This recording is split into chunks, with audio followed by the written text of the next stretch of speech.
against Manchester United on the Tuesday.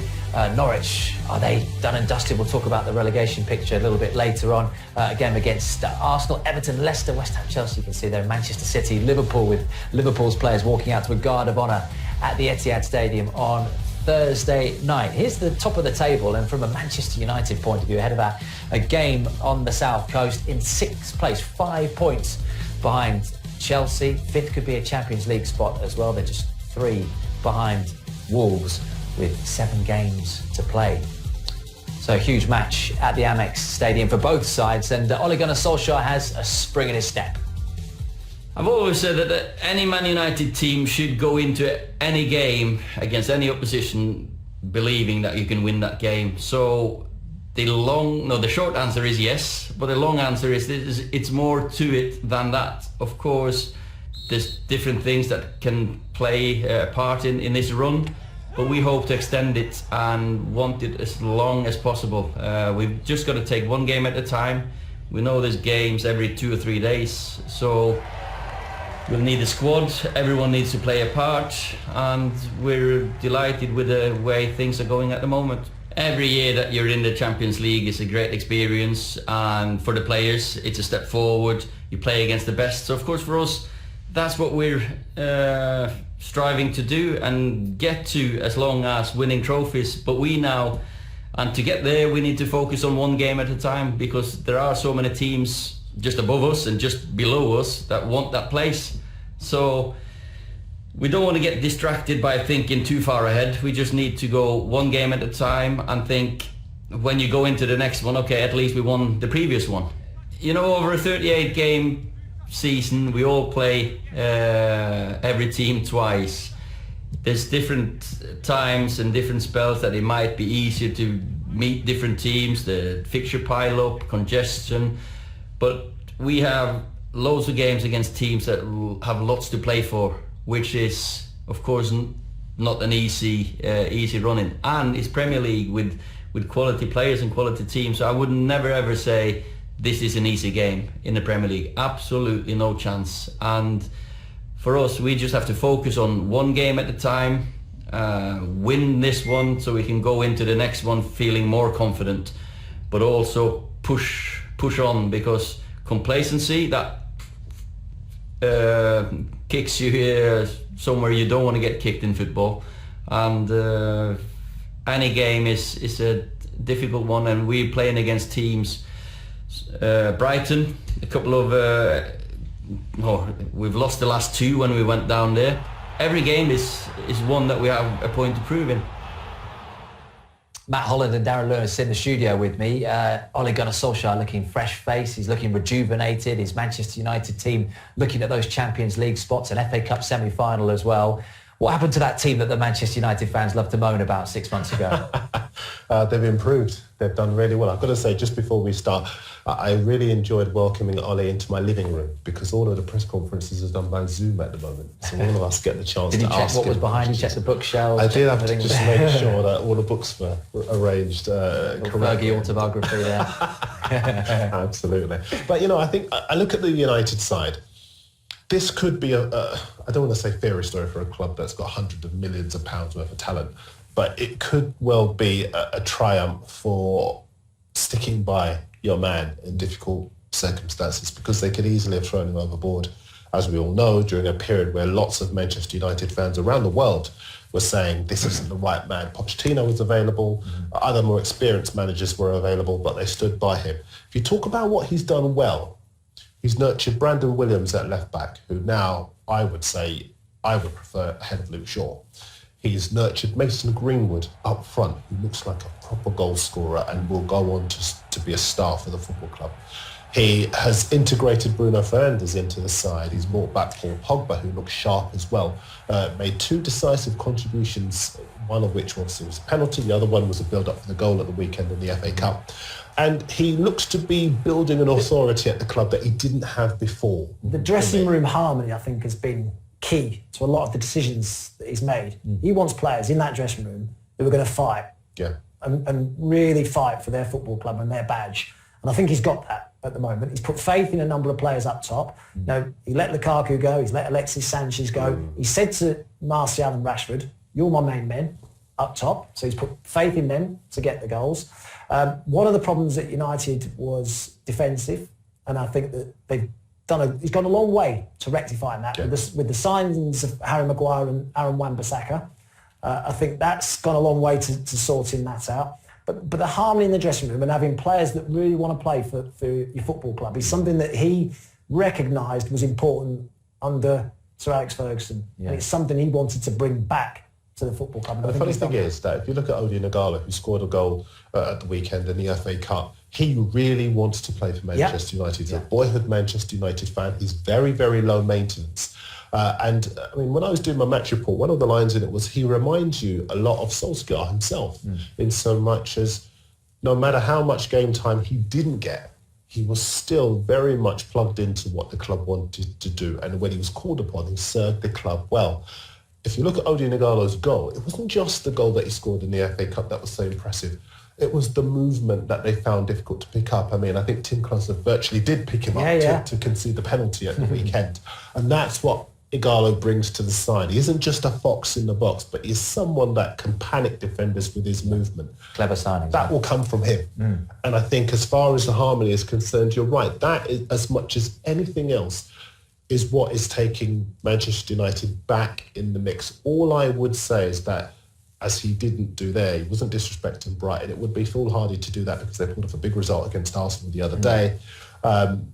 And he does just need to get all of the pieces to click, because it's all there. And I think when it does click, they'll go on a run. I just want to see it click first. We've mentioned Sir Alex Ferguson twice in the last 30 seconds or so, and the run that Ole Gunnar Solskjaer is on is very similar to a Ferguson-style run in the late 90s. Look at this, 14 games unbeaten, 15 wins. But you see, it's the goals, 71.4. it's the clean sheets that is the key thing. Matt knows far more than I do how important that is in terms of being able to get into a European place or into a Champions League place. The clean sheets? Yeah. Yeah, I mean, it gives you a chance of winning games. If you get the ball out of your net, and you've got enough goal scorers in your team as well to win matches, I think that's been massively important for them. As I said, he went a long way to rectifying that with signings of Harry Maguire and Aaron Wan-Bissaka. Yeah, you're going to have a look at the midfield for us, Matt, aren't you? Because certainly from a neutral point of view, when you looked at Paul Pogba and Bruno Fernandes playing together against Tottenham, there was a glimpse of it there, and that combination's fascinating. I'm going to go to the touch guy. You know, those two guys I think have been massively important for Manchester United.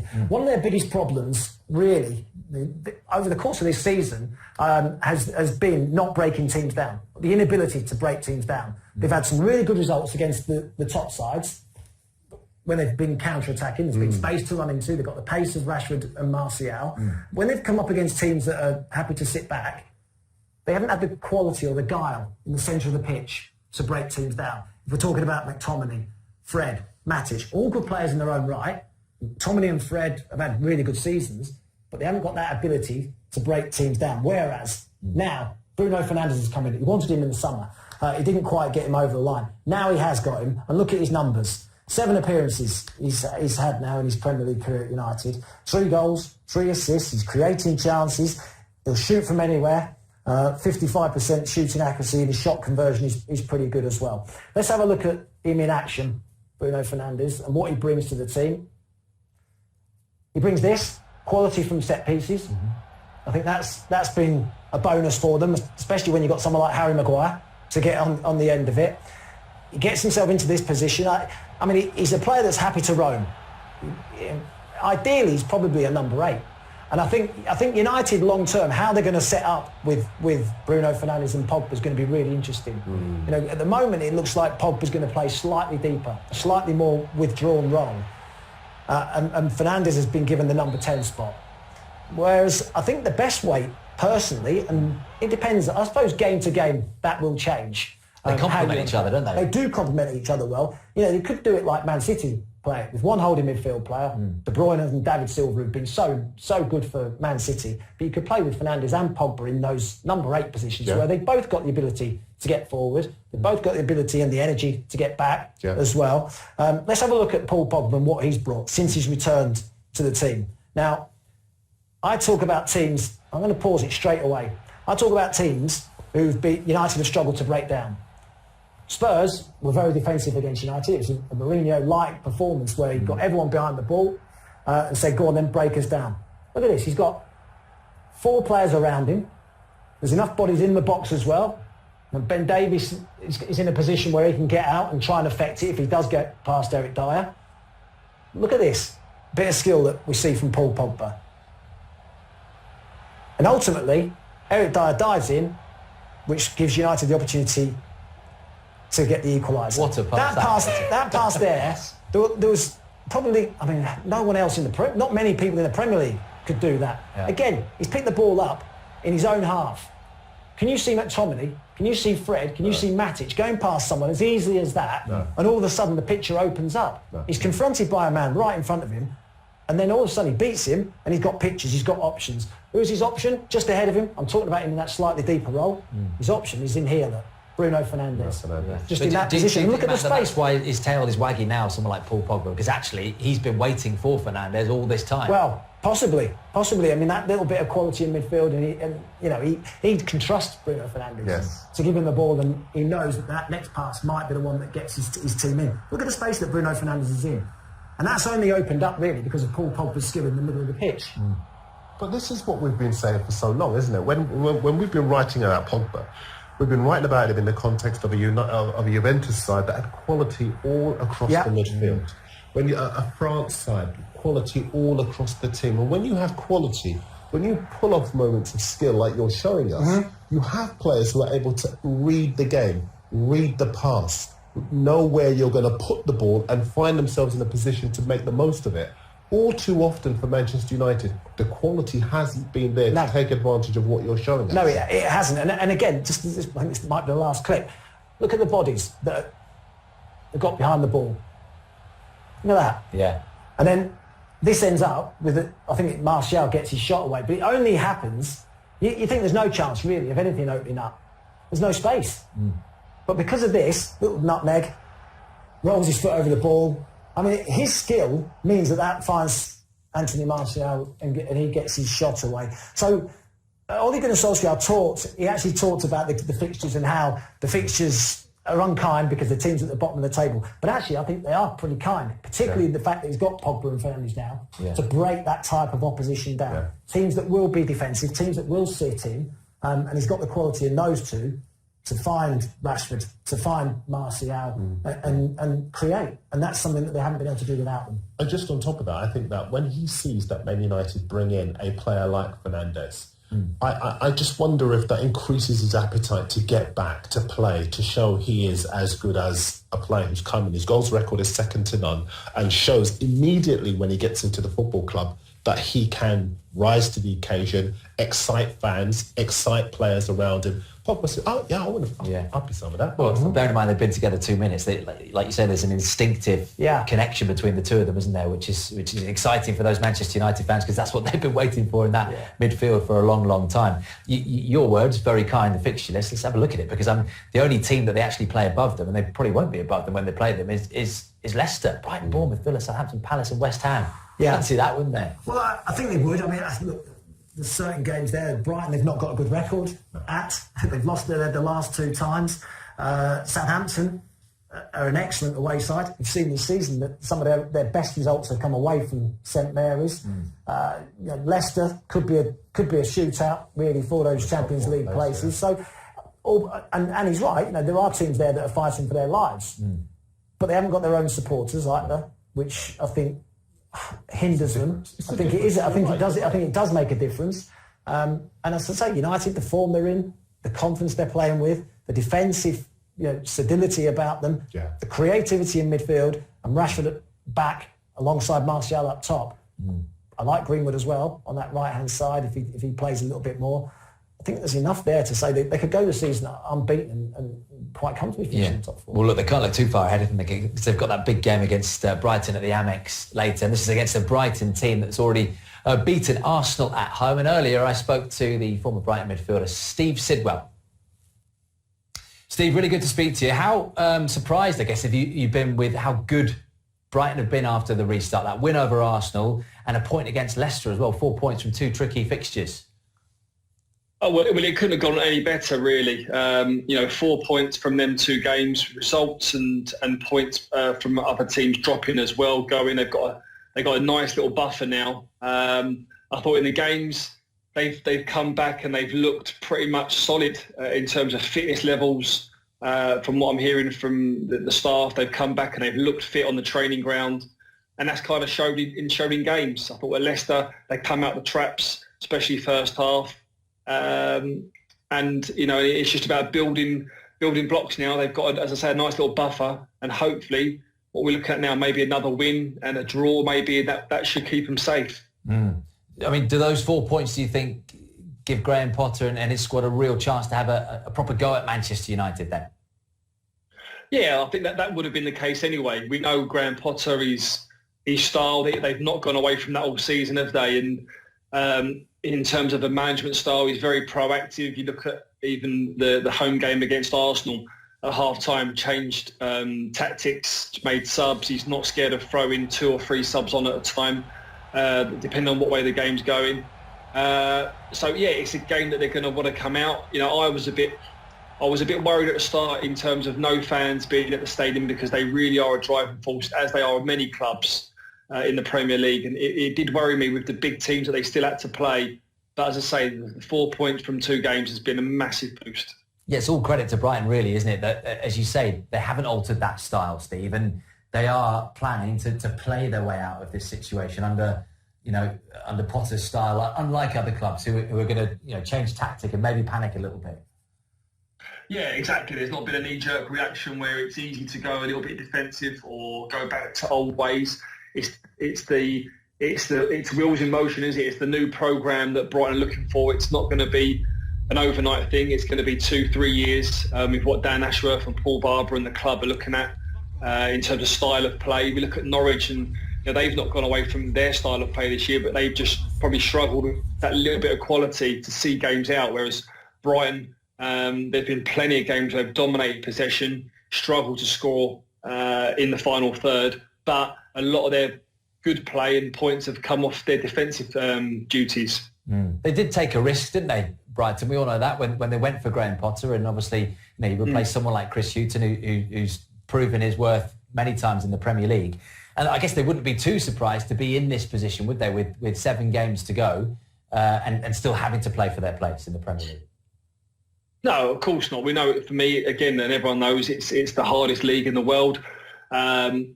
Every football club wants to build on the previous season. We know how close it was last season to their survival. But there was a change. It was a cultural change throughout the club. That's a sort of a domino effect that they're trying to start from the top, that goes all the way down, even through the academy that I'm working in. So it's not going to be an overnight fix. But as we say, it's the culture that they're trying to bring out, and they won't go away from that. You touched on it there a little earlier in terms of what they might need, but they've got that 6-point cushion, which is brilliant, and who knows what they might get against Manchester United. They still play Liverpool, still play Manchester City. Do you essentially think then that 36, 37 points might even be enough to keep a team up? I do, yeah. Just especially with the way the restarts happened. Watford have struggled, haven't they? Bournemouth have struggled. I don't see. I mean, from recent displays, I can't see them going on 2 or 3 winning game runs. So it might just be that little buffer that Brighton have got that might keep them up. Let's not forget their goal difference is very, very good. We spoke about them defensively earlier. So that's another point that you could say is there. But yeah, another win and possibly 2 draws. And that's for me, in my opinion, that's them safe. We talk about fighting spirit and aggression, and it's interesting to hear, David Moyes mention those words earlier on, and potentially something that he's lacking, certainly in his front line. Brighton have got a certain guy called Neil Maupay who represents that fighting spirit that you need in a situation like this. Yeah, and he couldn't have asked for a better first Premier League season. It's always important to try and get your first goal. He's built on that. He offers that aggression up front, where he's a willing runner. He runs in behind. He makes defenders work. He makes them run towards their own goal, which they don't want to do. And that goes throughout the whole team. I mean, you look at the back line with Shane Duffy, Lewis Dunk, the midfield lads, Dale Stevens and David Propper. There's a good spine to that team. And once they're all ticking and the wide men are making it, darting runs inside, it makes it hard for opposition. There would be so much relief, wouldn't there, Steve, if Brighton could stay up under Potter, keep hold of Graham Potter and keep doing what they're doing. Because as you say, it is a building job. It's not going to be something that he can instill with his experience or lack of experience, as you want to put it, within the Premier League in the space of 9 months. No, of course not. And they've obviously was impressed with his job from an early stage, handing him a long-term contract. They don't do that if they're not sure on where the club or what direction the club are going in. There's a clear philosophy at the club and direction that they want to take. They feel Graham Potter is the man to do that. It is building blocks. It is year on year. We'll wait and see, obviously, if the football club stay in the Premier League, and then budgets for next season is going to be a massive shock, I think, throughout the league. But they're going to want to build on that. And again, try and small increments, build on the season by season and hopefully become an established Premier League club. I'm sure Graham Potter will be keeping an eye on you as well, won't he, in terms of the future Brighton stars, because you're working with the Brighton kids, and you've been doing that right through the pandemic as well, haven't you? You've been doing coaching sessions on Zoom. Yeah, it's been very, very different, I must say. I mean, no one's been through this experience before, so as coaches, as staff, we can't draw on previous experiences. We're all learning on the job with this. And we're being proactive. We're doing a load of Zoom calls with the under-16s and downwards, even the under-18s and 23s. They've been in and around the building at times. We're sending them tactical challenges, practical challenges and fitness challenges. They've got to send it through on the app, so there's no hiding away from them. But again, it's just being as best as you can, trying to make the best out of a bad situation. We're all desperate to get back onto the training pitch and back onto the grass, but when it's safe to do so, then we'll get back there, and I'm sure we'll enjoy it even more. Yeah, and hopefully we'll enjoy a good game later on at the Amex. Steve, really good to speak to you. Thanks ever so much.